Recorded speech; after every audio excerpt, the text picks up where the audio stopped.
Dərs 9-dan davam edirik. Dərs 9 bizdə tənlər sistemidir. Tənlər sistemindən sonra artıq dərs sonunda bərabərçilərdir. Sürətlə mövzuları yerləşdirməyə, dərslərin izahatını verməyə davam edirəm. Məqsədim abituriyentlərə dəstək olmalıdır ki, riyaziyyatdan çətinlikləri olmasın. Maraqlı şəkildə, öyrədici bir şəkildə davam edirik. Tənlər sistemi nədir? İki dəyişənli xətti tənlik var. Biz bundan əvvəlki dərsdə bir dəyişənli xətti tənlik haqqında danışdıq və dedik ki, necə olur ax üstə gəlsin b bərabərdir 0 şəklində olan tənliyə biz bir dəyişənli xətti tənlik deyirik. Amma burada artıq bizdə iki dəyişənli xətti tənlik sistemi var. Burada artıq dəyişənimiz x yox, onunla bir yerdə y də var. Ax plus by bərabərdir c şəklində olan tənliyə biz iki dəyişənli xətti tənlik deyirik. Burada x və y dəyişənlər ABC ədədlərdir. Məsələn, burada verilib 3x üstə gəlsin 5y bərabərdir 39. Ortaq həlli axtarılan tənliklər artıq burada biz tənlər sisteminə giriş edirik. A1x üstə gəlsin B1y bərabərdir C1. A2x üstə gəlsin B2y bərabərdir C2. Burada şəklində iki tənlik, iki dəyişənli xətti tənlik, bir dəqiqə, şəklində iki tənlik, iki dəyişənli xətti tənliklər sistemi adlanır. Yəni, xətti tənliklər sistemi deyəndə biz nə nəzərdə tuturuq? A1x üstə gəlsin B1y bərabərdir C1. A2x üstə gəlsin B2y bərabərdir C2. Xətti tənliklər sistemini biz bir dəyişənli xətti tənliklər kimi hesab edə bilmirik. Burada artıq biz həm x və y ikisini bir yerdə tapmalıyıq, müəyyən eləməliyik. Buna görə də həllər, yəni həll yolumuz biraz fərqli olacaq. Həllər sayımız var. Burada əgər A1 bölünsün A2 fərqlidir, B1 bölünsün B2 olarsa bizim yeganə həllimiz olur. Yəni bu yeganə həll dediyimiz şey x və y-in yeganə həlli olmasıdır. İkinci A1 bölünsün A1-in A2-yə nisbəti bərabərdir B1-in B2-yə nisbəti. O fərqlidir C1 C2-dirsə, burada həlli yoxdur artıq. Tənliklər sisteminin həlli olmayacaq. Əgər hamısı bir-birinə bərabərsə, burada tənliyimizin nə olacaq? Sonsuz sayda həlli olacaq. Çünki nəyə görə biz x, y-ə hansı qiyməti qoysaq, bizim tənliklər sistemimizin həlli sonsuz sayda olmuş olacaq. Misal olaraq burada verilib, deyir ki, A-nın hansı qiymətlərində tənliklər sisteminin yeganə həlli var. Yeganə həlli dedik ki, nə zaman olur? A1-in A2-yə nisbəti fərqlidir B1-in B2-yə nisbətinə. Tənliklər sistemimizdə verilib. Yəni, ax çıxılsın 2y bərabər 20, 6x üstə gəlsin 2y bərabərdir 40. Burada A-nın B-yə nisbəti fərqlidir -2-nin 2-yə nisbəti.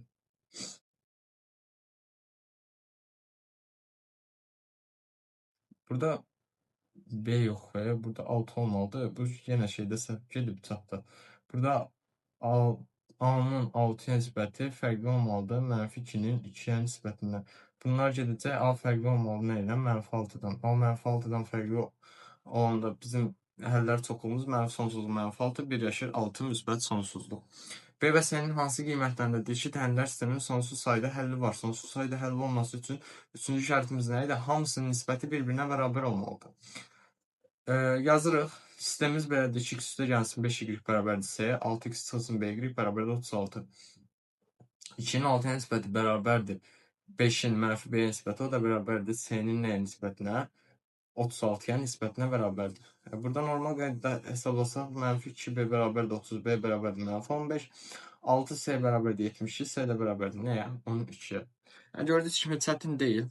Tənliklər sistemi ən asan mövzulardan biridir. Sadəcə bir-iki əsas məqam var ki, onlara mütləq diqqət etmək lazımdır. Qeyd olaraq burada A1x, B1y düz xəttlərin kəsişmə nöqtəsini tapmaq üçün tənliklər sistemi bizdə xətti funksiyanın, necə deyim, düsturuna biraz oxşardır. Burada tənliklər sisteminin həllini biz qrafiklə verəndə deməli 3 dənə şərtimiz var. Paralel olarsa sistemin həlli yoxdur. Bir nöqtədə kəsişərsə sistemin yeganə həlli var. Üst-üstə düşərsə sistemin sonsuz sayda həlli olacaq. Nəzərli suallarda qarşınıza çıxa bilər. Mütləq şəkildə bunlara diqqət etmək lazım.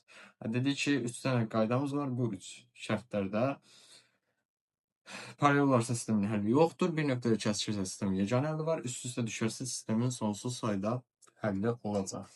Daha sonra qeydimiz var. Tənliklərdən biri 2 dərəcəli olan sistemin həllərini tapmaq üçün. 2 dərəcəli nədir? Artıq kvadrat tənliyidir. 1 dərəcəli tənlikdə dəyişənlər bir o biri ilə əvəz olunur. 2 dərəcəli tənlikdə yerini yazılır və kvadrat tənliyi alınır. Okay. Məsələn, deyir ki, B-nin hansı qiymətlərində sistemin yeganə həlli var. Artıq biz bu tipli tənlikləri həll eləmək üçün Gördüyünüz kimi aşağıda x, y verib, hasili verib mənfiçini, yuxarıda amma fərqini verib. Amma biz yuxarıda şərtdə dedik ki, bu şəkildə olan zaman biz onun həllər çoxluğunu tapa bildik də, yeganə həllinin olmaması və yaxud da sonsuz sayda həllinin olması. Bu şəkildə veriləndə biz onu kvadrat tənliyə gətirib diskriminantı tapmalıyıq. Yeganə həll deyəndə diskriminantımız nə olmalıdır? Sıfıra bərabər olmalıdır. Gördüyünüz kimi burada da qeyd olunur. Birinci əvəzləmə aparıb x əvəz edirik. X əvəz edəndə gördüyünüz kimi b plus 2y alınır. Gətirib aşağıda x-in yerinə yazırıq. Y vurulsun b plus 2y bərabərdir mənfi 2 alınır. Alınır ki 2y kvadrat üstə gəlsin b üstə gəlsin 2 bərabərdir nəyə? Sıfıra. Gördüyünüz kimi artıq kvadrat tənliyimiz alındı. Şərtdə dedik ki, b-nin hansı qiymətində yeganə əldə var. Diskriminantı sıfıra bərabər edirik. Buradan b kvadrat çıxsın 16 bərabərdir 0, b bərabərdir plus minus 4 dönəmdə sistemimizin yeganə həlli olacaq.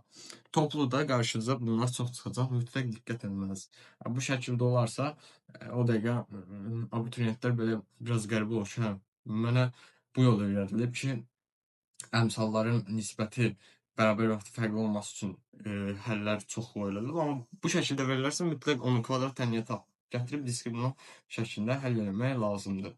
Daha sonra tənlər sistemini həll etməyin yolları. Əvəz etmə üsulu var. Əvəz etmə nə deməkdir? X-i y-lə və yaxud da y-i x-lə əvəz edirik. Əvəz etmə üsulu tənlər sistemini həll etmək üçün. Deməli, birinci tənlərdən bir dəyişən digərlə əvəz edilir. Bəli, bu əvəz etmə o bir tənli şeyi yerinə yazılır və bir dəyişənin tənlik həll olunur. Tapılan qiymət sistemin hər hansı tənliyində əvəzləmədə yazılaraq ikinci dəyişən tapılır. Məsələn, tənliklər sistemi verilib.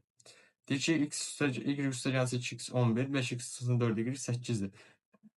Yuxarıda y-i əvəzləyir 11 çıxsın 2x-lə, gətirir aşağıda yerinə qoyur. Y-in yerinə bunu yazır. Yazı gəlir, sonunda 3x bərabərdir 52, x bərabərdir 4. Bu x-i 4 tapdı, hə? Amma biz sistemi tam eləmək üçün y-i də tapmalıyıq. X bərabər 4 yazıb y-i tapmasaq doğru olmayacaq. Çünki həllər çoxluğu lazımdır bizə. X-lə y-in ikisi qiymətdə. Y-in də yerinə gətirir qoyur. Yuxarıda y nə yazmışdı? 11 çıxılsın 2x yazmışdı. 11 çıxılsın 2x, x-in yerinə 4 qoyur. 11 çıxılsın 8 bərabərdir 3. Qiymətimiz olur 4 və 3. Yəni x 4, y 3. Toplama üsulu bu nədir? Tənliklərin biri yaxud hər şeylə ədədə vuruluşu dəyişənlərdən birinin əmsalı əks ədədə çevrilsin. Yəni, birinci əmsalları bərabərləşdirməliyik, y və yaxud x-i. Onları əks eləməliyik. Yəni, məsələn, yuxarıda burada 2x verilib, aşağıda da 5y verilib. Aşağıda bir dənə mənfi 4y verilib. Bunları toplasaq, avtomatik olaraq bunlar istah olacaq. Amma nə etməliyik? Yuxarını bir dənə 4-ə vurmalıyıq ki, buradayı 4y-lə, buradayı 4y getsin. Ona görə də bunları vurur bir dənə 4-ə. 8x üstə gəlsin 4y 44, 5x çıxsın 4y bərabər 8. Toplayan zaman bu 4y-lər istah olur. 3x bərabər 52 yaranır, x bərabər nə olur? 4 olur. Aparır yenidən yerinə qoyur, yuxarıdakı tənlikdə. 8 üstə gəlsin y bərabər 11. 11-dən 8 çıxır, olur 3. Yəni, bu qədər çətin deyil, çox asan tənliklər sistemi. Müəyyən qaydalar var ki, onları mütləq bilmək lazımdır. Onları bilmədən sonra da həll eləmək, yazmaq asan olacaq. Dərs sonu bərabərsizliklər olacaq. Dərs sonunda görüşmək ümidi ilə sağ olun, salamat qalın.